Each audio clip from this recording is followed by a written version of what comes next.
శ్రీ గురుభ్యో నమ. జ్ఞానచైతన్యం ప్రేక్షక మహాశయులకు నమస్కారం. ఈరోజు కార్తీక పురాణంలో మూడో అధ్యాయంలో మనం తెలుసుకుందామండి. కార్తీక మాసం నందు కావేరి నదిలో స్నానం చేయడం వల్ల విశేషమైన ఫలితములు కలుగును. అదేమిటో వశిష్ఠ మహాముని సాక్షాత్ జనక మహారాజా చెప్తున్నారు. ఓ జనక మహారాజా, కార్తీక మాసం స్నానము గాని, దానము గాని, జపము గాని మొదలగు పుణ్యకార్యాలన్నీ చేయవలెను.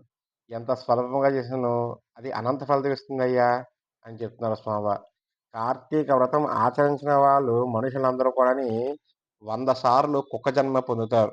కార్తీక పౌర్ణమి నాడు స్నానము గాని, దానము గాని, కనీసం పుష్పాలు గాని దానం చేయని వాళ్ళు ఖచ్చితంగా ఆ నరులు 1,00,00,000 సార్లు చండాలపు జన్మ పొందుతారంటండి. అట్లు చండాలురై వాళ్ళు పుట్టి తుదకు బ్రహ్మరాక్షలుగా మారతారు. దీనికో సంబంధమైన కథ చెప్తున్నారు ఆ స్వామివారు. విముక్తి పొందుతారంట. కార్తీక స్నానం చేస్తే బ్రహ్మరాక్షసులు కూడా. అటువంటి కథ చెప్తారాయన.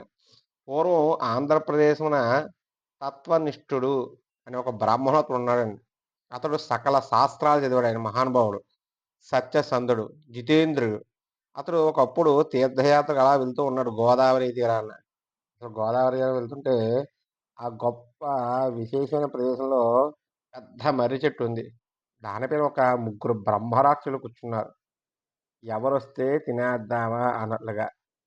వారిని చూసి మిక్కిలి భయంకరమైన ఆకారాలతో ఉంటూ ఉంటారు. చాలా భయం చూస్తుంది వాళ్ళని చూస్తుంటే. వారికి భయపడి ఆ ప్రాంతంలో ఏ మనిషి ఉండేవాడు కాదు. ఆకలికి మృగాలు గాని, పక్షులు గాని ఏ జీవులు ఉండేవి కాదు. పారిపోతూ ఉండేవి. అట్టి భయంకరమైన రాక్షసులను చూచి తత్వనిష్ఠుడు ఆ బ్రాహ్మణుడు హృదయం చలించింది. ప్రాణభీతి కలిగింది. దుఃఖిస్తూ, "ఓ విష్ణుమూర్తి, స్వామి, తండ్రి ఎక్కడున్నావయ్యా" అని స్మరణ చేస్తున్నాడు. "దేవా, దేవదేవా రక్షించయ్యా జగన్నాథ" అని స్వామివారిని స్మరణ చేశాడు. "ఈ భయం నుంచి నన్ను పారద్రోలవయ్యా, ఈ వెంటనే ఈ భయం పోవాలి నాకు ముందుగా" అని చెప్పి స్వామివారు నమస్కారం చేసి అక్కడి నుంచి పరిగెడుతున్నాడు.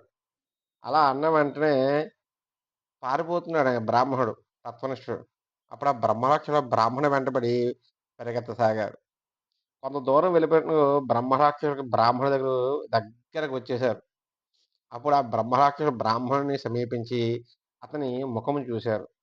తక్షణమే ఆ తేజోవంతమైన ముఖం చూసిన వెంటనే చాలు, ఆ శ్రీహరి మాయకళ మొత్తం అంతా కూడా ఆయన రక్షించమన్నారు గదా!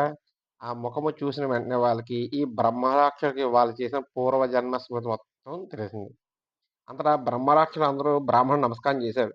ఆశ్చర్యపడిపోయి బ్రాహ్మణుడు, "ఇదేమిటి ఇలా నమస్కారం చేస్తున్నాడు నాకు? నన్ను ఇంకా తినేస్తాడనుకున్నాను" అనేసి భయపడుతున్నాడు. "అయ్యా మహాత్మా, మీ ఏ మహానుభావుడో స్వామి తండ్రి, నిన్ను చూసిన వెంటనే మాకు మేము పూర్వం చేసిన పాపాలన్నీ గుర్తొచ్చాయ్యా. ఎంత పాపం చేశాం మేము, ఈ బ్రహ్మరాక్షస జన్మెత్తామయ్యా. మీరెవరయ్యా స్వామి" అని చెప్పేసి నమస్కారం చేసుకుంటున్నారు. అయితే మిమ్మల్ని చూస్తేనే ఇలా మాకు పూర్వజన్మ గుర్తొచ్చింది. మేము ఎన్నో చాలా దారుణమైన పాపాలు చేశన్నారు. అలా చెప్పిన వెంటనే ఆ బ్రాహ్మణుడు, "మీరే లోకానికి అపకారం చేసో చెప్పండయ్యా" అని చెప్పి అన్నాడు. ఆ బ్రాహ్మణుడు అడిగాడు తత్వనిష్ఠుడు. అలా అడిగిన వెంటనే వాళ్ళ మాటలు విన్న వెంటనే మొదటగా ఆ బ్రహ్మరాక్షసుల్లో ఒకతను చెప్తున్నాడు. మొదటి బ్రహ్మరాక్షసుడు, "నేను ఓ బ్రాహ్మణోత్తమ వినుము. నేను పూర్వజన్మలోని ద్రావిడ దేశమునకు ఆ గ్రామంలో పెద్ద అధికారిని. ఇతరులను మోసగించి, ఆ మోసపు మాటలతోని అందరితో మాట్లాడుతూ మంచి నేర్పని అనుకునేవాడిని. నా కుటుంబం క్షేమం కోసం అనేక మంది బ్రాహ్మణులు ధనాన్ని అపహరించాను. ఇట్టి పాపకర్మలు నేను ఆచరించడం వల్ల నాకు 7 తరాల వరకు నా వంశం నాశనం అయిపోయింది. నేను మరణించాను. కాబట్టి పిమ్మట నరకానికి వెళ్ళి యమదూతలచే అనేక బాధలు పడ్డానయ్యా.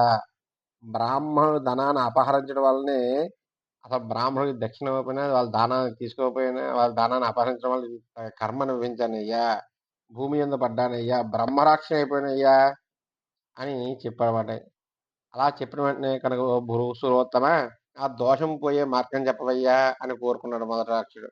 వెంటనే రెండవ బ్రహ్మరాక్షసుడు చెప్పాడు, "ఓ బ్రాహ్మణోత్తమా, నేను ఆంధ్రదేశస్థుడిని. నేను ప్రతిరోజు కూడా నా తల్లిదండ్రులతో గొడవ పడుతూ ఉండేవాడిని. వాళ్ళని దూషించేవాడిని. అంతేగాక నా తల్లిదండ్రులకి చెద్దన్నం పెట్టి, నేను నా భార్య బిడ్డలు పంచభక్ష పరమాలు తింటూ ఉండేవాడిని. అలాగే బంధువులకు గాని, బ్రాహ్మణులు ఏ ఒక్కనాడు కూడా అన్నం పెట్టలేదయ్యా నేను. విశేషధనం ఆర్జించాను గానీ, దాన ధర్మాలు కూడా చేయలేదు. ఇది పాపకృత్యాలు చేశానయ్యా. పిదప మరణించాను. యమలోకంలో ఈడ్చుకుపోయి అనేక కఠినమైన శిక్షలు వేశారయ్యా. 8 యుగాల వరకు నన్ను యమబాధ అనుభవించాను. తర్వాత భూలోకంలో బ్రహ్మరాక్షిగా పాడేశారయ్యా. ఈ పాపం పోయే మార్గం చెప్పవయ్యా అన్నాడు. ఇప్పుడు ఇంకొక మూడో బ్రహ్మరాక్షి ఆయన గారు చెప్తాడంటండి. ఓ భూసురోత్తమ, నేను ఆంధ్రదేశీయస్తుడిని. నేను బ్రాహ్మణుడిగా పుట్టాను. విష్ణాలయంలో పూజారిగా ఉన్నాను. క్రమముగా సంధ్యావందనం లేదు, స్నానం లేదు. అన్నీ వదిలేశాను. స్వామి పూజ కూడా మానేశాను.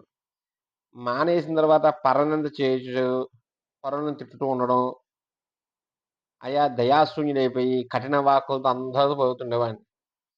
అలాగే పరస్త్రీలకు లోనైపోయి, వైశ్యులకు లోనైపోయాను. భక్తులిచ్చే కానుకలు, ధనాలన్నీ కూడా నేను వైశ్యులకిస్తూ ఆనందిస్తూ ఉన్నాను. అట్టి పాపకృత్యం చేసి మరణించానయ్యా. ఈ నరక నుంచిను అనుభవించాను. ఇన్ని నరకాలన్నీ కూడాని. తుదకు బ్రహ్మరక్షగా పుట్టానయ్యా. ఈ పాపాలు పోయే మార్గం చెప్పవయ్యా. ఈ మర్రి చెట్టుపై కూర్చున్నావు. కాబట్టి నీవు ఏదో ఒక ఉపాయం చెప్పని చెప్పేసి ఆ ముగ్గురు బ్రహ్మరాక్షులు ఆయన్ని అడిగారు. తత్వనిష్ఠుడు వారి పూర్వ వృత్తాంతం విని జాలిపడి, భయపడకండయ్యా, ఆ శ్రీహరి చూసుకుంటాడు. దుఃఖం తొలగించండి. నేను కార్తీక స్నానం ఆచరణకి వెళ్తున్నాను. నాతో పాటు రెండయ్యని వాళ్ళ ముగ్గురిని కూడా రాక్షసుని తీసుకెళ్ళాడు. మొదటగా సంకల్పం చేసుకుని ఆ బ్రాహ్మణోత్తముడు స్నానం చేశారు. తర్వాత వారి ముగ్గురు కూడా బ్రహ్మరాక్షసులకు పాప విముక్తులైనటువంటి స్నానం ఇది. కావేరీ స్నానం చేయని చెప్పేసి స్నానం చేయించారు. ఆ ముగ్గురు స్నానం చేసిన వెంటనే పాప విముక్తులయ్యి దివ్య రూపం పొంది, వాళ్ళు సాక్షాత్ ఆ బ్రాహ్మణుడికి నమస్కారం చేసుకొని వైకుంఠంకి ఎగారంట.